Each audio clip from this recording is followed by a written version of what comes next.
سرکار دو عالم صلی اللہ علیہ وآلہ وسلم نے نکاح کو آدھا ایمان کیوں فرمایا ہے؟ یعنی ایمان ارشاد فرمائیے اس پر تاکہ معلوم ہو کہ دین ریاست کو کیسا دیکھنا چاہتا ہے، معاشرے کتنے پاکیزہ دیکھنا چاہتا ہے۔ کیا یہ مرد اور عورت کا صرف ایک ہی تعلق ہوتا ہے؟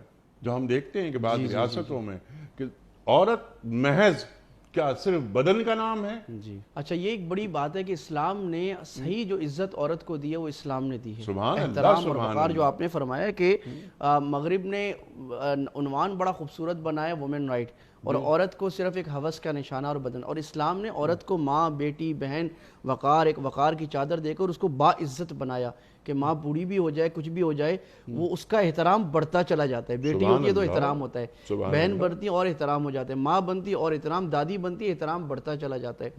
لیکن یہ جو فرمایا نا کہ نکاح و نصف الدین، یہ نصف الایمان جو ہے، فَلْيَتَّقِ اللَّهَ فِي النِّصْفِ الْبَاقِي، آپ نے فرمایا جس نے نکاح کر لیا اس نے آدھا ایمان پورا کر لیا، اب باقی آدھے میں اللہ سے ڈرتا رہے۔